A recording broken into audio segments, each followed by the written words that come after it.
मेरे YouTube channel जरा सोचिए में आप सभी का स्वागत है। मैं फिर से आपके समक्ष उपस्थित हूँ उन सभी प्रश्नों के जवाब लेके जो कुछ दिन पहले मैंने शॉर्ट्स बनाए थे। मेरे आज के शॉर्ट्स का विषय है बच्चों के फेल होने का क्या कारण है।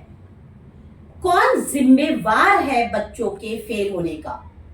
जब बच्चों के अंक कम आए या बच्चा पूरी तरह से अनुत्तीर्ण हो जाए तो इसका जिम्मेवार कौन? पेरेंट्स, टीचर या स्वयं बच्चा? एक काम करें, जिस दिन स्कूल में एग्जाम्स के बाद पीटीएम होती है आप जरूर जाएं। क्यों? क्योंकि वहां पर आपके बच्चे का पूरा ब्यौरा बताया जाएगा आपका बच्चा क्या करता है, क्या नहीं करता है, क्या करना चाहिए जिससे उसके मार्क्स अच्छे हो। आप जरूर जाएं और उस मनोरंजन का हिस्सा जरूर बने। होगा क्या कि टीचर्स पेरेंट्स पर चीख रहे होते हैं कि आपका बच्चा कुछ नहीं करता। टीचर्स पेरेंट्स के साथ साथ बच्चे को भी डांट रहे होते हैं और अभिभावक स्वयं बच्चे को डांट रहा होता है और बच्चा किसी अपराधी की भांति न जाने कितना बड़ा अपराध कर दिया हो उस तरह से एक डरा हुआ सहमा हुआ अपराधी की भांति सिर झुकाए खड़ा होता है। और पेरेंट्स बच्चे को कहते हैं, बोलना टीचर को अगली बार अच्छे अंक लेकर आऊंगा, ले थप्पड़, और बच्चा रो रहा होता है। अगर थप्पड़ ना भी मारा जाए, कुछ पेरेंट्स बड़े सहनशील होते हैं तो वो आंखें दिखा रहे होते हैं बस बच्चे को कि अगली बार हम अच्छे अंक लेकर आएंगे, अपनी अध्यापिका को कहो।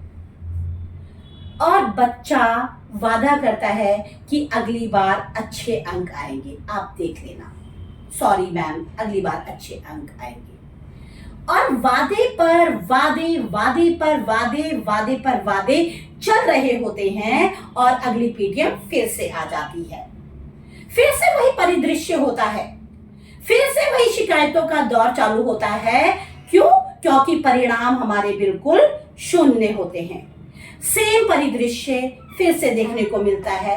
अब यहाँ पर एक गंभीर मुद्दा उठता है, एक गंभीर प्रश्न ये उठता है कि आखिर बच्चे के फेल होने का जिम्मेदार कौन?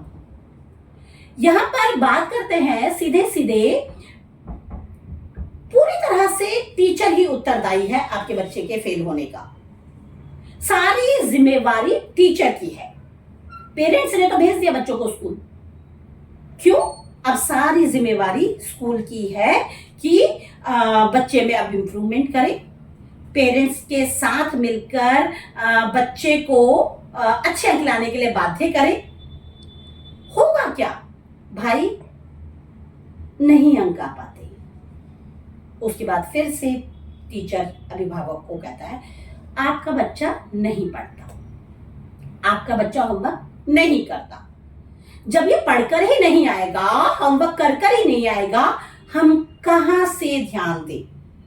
यहां पर हम देखते हैं कि आप कुछ भी नहीं कर पाते हो, आप शून्य हो जाते हो उस वक्त जब टीचर आपके बच्चे को लगातार डांटता है।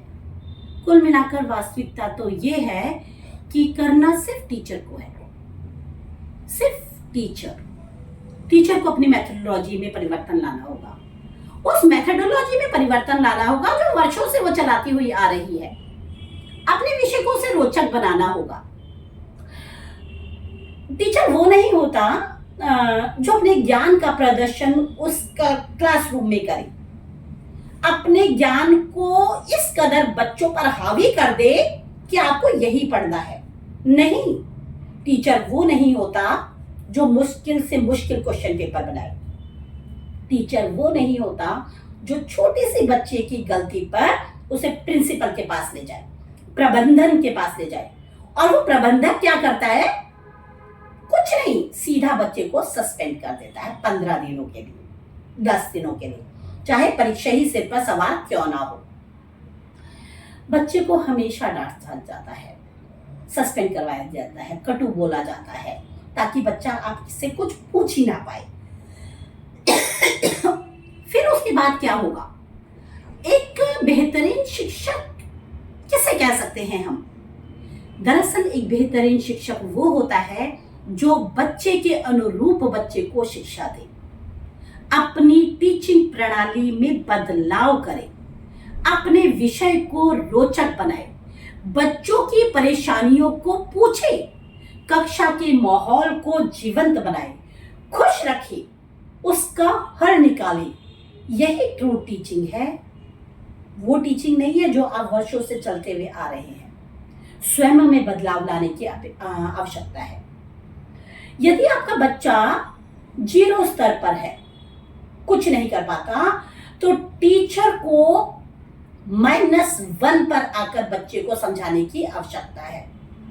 जब टीचर -1 पर आकर बच्चों के साथ मिलकर बच्चों के ही मानस पटल को ध्यान में रखते हुए उसके IQ लेवल को ध्यान में रखते हुए बच्चे को पढ़ाएंगी, तो शायद बच्चे में सुधार होगा, उनकी कार्य प्रणाली में सुधार होगा।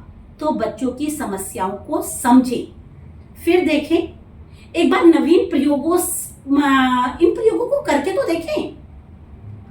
हर व्यक्ति नवीन प्रयोग करने से बचता है। आप एक बार नवीन प्रयोग करके देखें और फिर देखें कैसे बच्चे में सुधार आता है। ये नहीं कहूंगी मैं वो बच्चा कि 80 नंबर 85 नंबर या 95 नंबर पर पहुंच जाए। जो बच्चा 10 या 15 नंबर लाता है वो 33 नंबर पर तो पहुंच सकता है, वो पासिंग मार्क्स तो लेकर आ सकता है। उसे ये तो नहीं कहेंगे कि ये डेडलाइन पर पास हुआ है। वो 33% लाने वाला बच्चा, उसके अंदर इतना मनोबल उत्पन्न होगा, वो टीचर की मेहरबानी होगी। जो टीचर 0 स्तर से -1 वाले बच्चे को -1 पर आकर बच्चे को पढ़ा रही है, उसमें जब बदलाव होगा तो बच्चा अपने आप ही कुछ करने का साहस करेगा। एक बार कोशिश करिए, सिर्फ एक बार, और यकीन मानिए परिणाम बेहतर होंगे। अपने सुझाव मुझे इनबॉक्स में जरूर दीजिए, मुझे इंतजार रहेगा। धन्यवाद।